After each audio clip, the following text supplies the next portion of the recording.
नमस्कार मंडळी, तुम्हा सर्वांचं नवीन एका व्हिडिओमध्ये खूप खूप स्वागत आहे. आता बघा आकाड सुरू आहे की नाही. मग आकाड म्हणलं की सगळ्यांच्याच घरी तळणीचे पदार्थ. तर आज त्यातलाच एक पदार्थ पाहणार आहोत, ते म्हणजे खुसखुशीत शंकरपाळी बरे का, अर्धा किलो प्रमाणामध्ये. तुम्ही जर हा व्हिडिओ शेवटपर्यंत बघितला तर म्हणाल ही शंकरपाळी इतकी करायला सोपी आहे.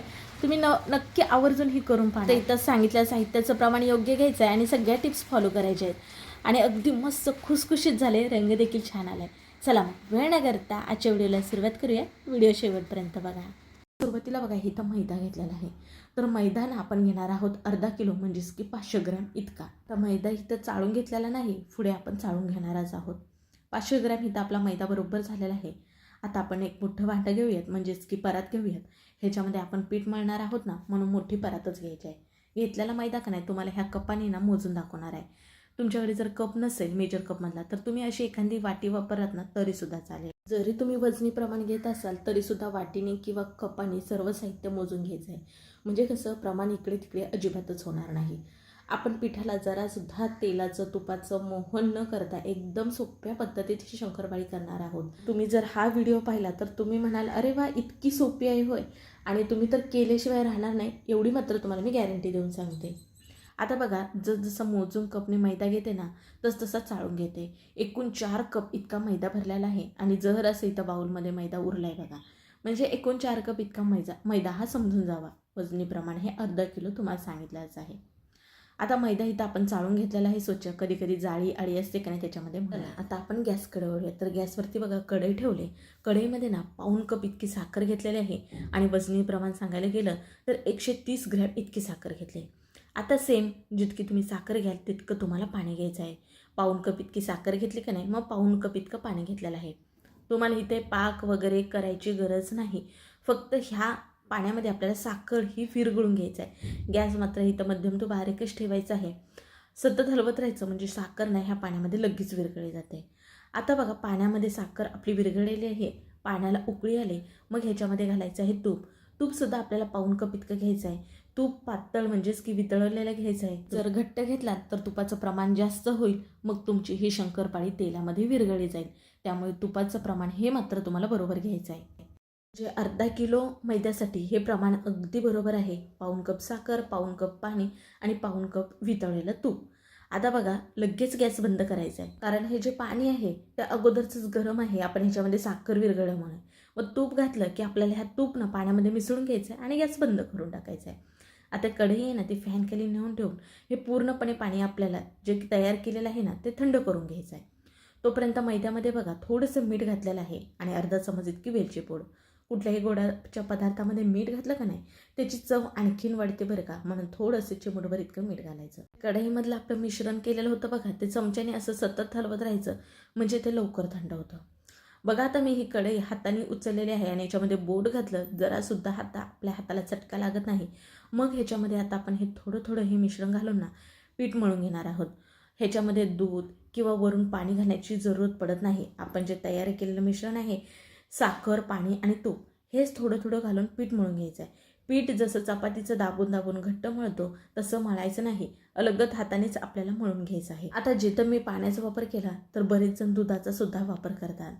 पण दूध वापरल्यामुळे काय होतं माहिती आहे का, बऱ्याच दिवस आपली शंकरपाळी टिकून राहत नाही. त्याच्यामुळे पाणी वापरायचं, जेणेकरून जास्तीत जास्त दिवस आपली ही शंकरपाळी खराब होत नाही. आता बघा जितकं मिश्रण होतं तेवढं संपूर्ण इथं थोडं थोडं करून घातलेलं आहे आणि अगदी छान प्रकारे इथं पीठ आपलं हे मळून तयार होणार आहे. वरून जरासुद्धा तुम्हाला काहीच वापरायची गरज नाही. हे प्रमाण अगदी परफेक्ट आहे. इथं पीठ मळताना बघू शकता मी जोर देऊन जरासुद्धा मळत नाही, अगदी अलगद हातानेच सर्व एकत्रित करून घेत आहे. आणि म्हणजेच की एक गोळा करून घ्यायचा आपल्याला अलगद हाताने, म्हणजे कसं शंकरपाळ्यांना आपल्या छान लेअर्स बाज आणि खुसखुशीत होतात म्हणून. बघा एक गोळा करून झाला की आता आपण ह्याच्यावरती झाकण ठेवून हे 10 मिनटं ना आपण असंच भिजत ठेवणार आहोत. आता 10 मिनटानंतर पाहताय बघा, आता आपल्याला ना मोठे मोठे उंडे करून घ्यायचे आहेत. जसं चपातीचा उंडा करतो, पण आपण चपातीचा उंडा छोटा करतो, हे मोठे मोठे आपल्याला असे उंडे करून घ्यायचे आहेत. आपण घेतलेल्या प्रमाणामध्ये बघा मोठे मोठे 4 इतके गोळे झाले. आता आपल्याला लाटून घ्यायचं आहे, तर त्याच्यासाठी इथं पोलीपाट बेलनं घेतलंय आणि एक उंडा ठेवून. आता ह्याला तेल तूप किंवा पीठ लावण्याची गरज नाही, सहजपणे लाटायला येतो. बघू शकता इथे चपाती लाटतो तसं लाटून घेणार आहोत. आता बाजूला क्रॅक जातात म्हणजेच की भेगा पडतात. इथंच समजायचं आपलं पीठ छान प्रकारे भिजलेलं आहे आणि त्याचबरोबर आपली शंकरपाळीसुद्धा छान कुसकुशीत होणार आहे, म्हणून अशा भेगा जातात. आता बघा छान एक मोठी चपाती करून घ्यायची आणि आता इथं व्हिडिओमध्ये दाखवल्याप्रमाणे अशी घडी करून घ्यायची, म्हणजेच की आपल्या हे शंकरपाळे आहेत ना छान लेअर्सवार होतात. अगदी तुम्ही साधीच जरी चपाती जाड लाटलात तरीसुद्धा चालेल, अशी घडी घालायलाच पाहिजे असं काही नाही.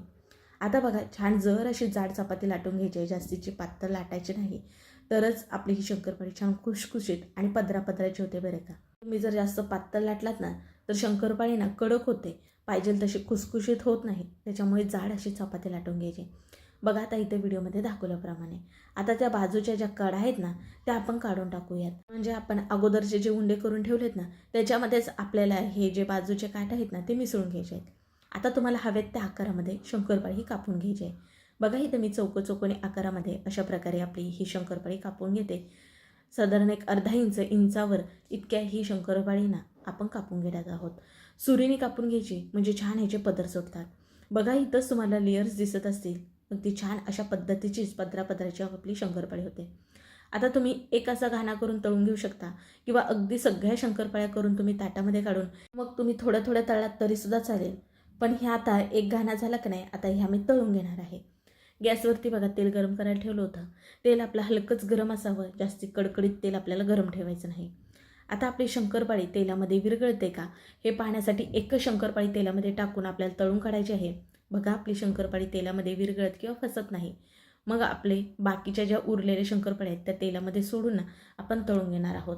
आता बघा ही शंकरपाळी तळण्यासाठी गॅस मात्र बारीक ठेवला का नाही, शेवटपर्यंत अगदी आपल्याला गॅस बारीकच ठेवायचा आहे आणि मगच ही आपल्याला शंकरपाळी तळून घ्यायची आहे. फास्ट गॅस करून शंकरपाळी तळला तर लगेच तळी जाईल, पण आतमधून ती कच्ची राहील आणि तळून थोड्या वेळानंतर बाहेर काढल्यानंतर ना ती नरम होईल, कुसकुशीत होणार नाही.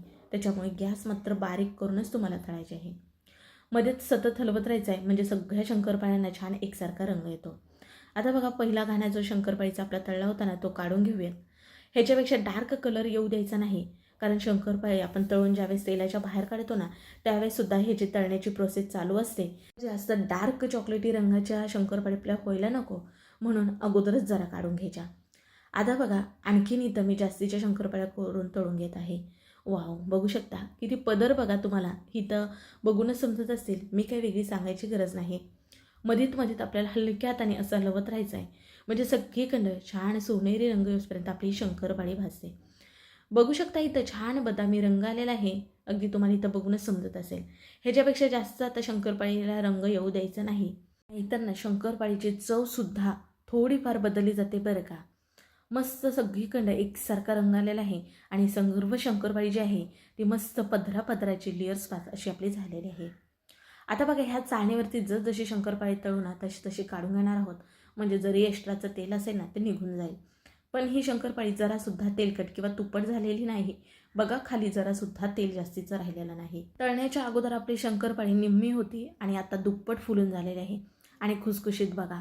मोडून दाखवल्यानंतर तुम्हाला अंदाज आपण घेतलेल्या प्रमाणामध्ये बघा साधारण 950 ग्रॅम इतकी ही शंकरपाळी बनवून तयार होते, म्हणजेच की 950 ग्रॅम इतकी. म्हणजे असं मोजून दाखवल्यानंतर कसं तुम्हाला सुद्धा समजलं जाईल की आपली बनवून शंकरपाळी कितपत तयार होते. रंग बघा सर्व शंकरपाळीला एकसारखा बदामी आलेला आहे आणि शंकरपाळी म्हणलं तर बघा सर्वांनाच आवडते बरं का. आणि तुम्ही जर अशी शंकरपाळी केलात ना तर सर्वजण ह्या शंकरपाळीच्या प्रेमात पडतील, इतकी छान होते. आता मोडून दाखवल्यानंतर तुम्हाला कळलंच असेल ती किती खुसखुशीत झाले आणि पदरसुद्धा छान सुटले बघा.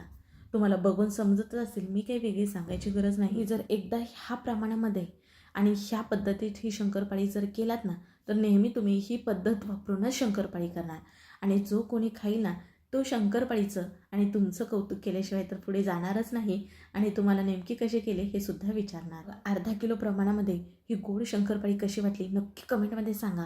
व्हिडिओ जरा सुद्धा आवडला तर पटकन एक लाईक ठोका. व्हिडिओ शेअर करायला विसरू नका तुमच्या मित्रमैत्रिणी परिवारामध्ये, म्हणजे ते सुद्धा करून पाहतील. आणि हो, असे छान व्हिडिओ पाहण्यासाठी चॅनलला सबस्क्राईब करा.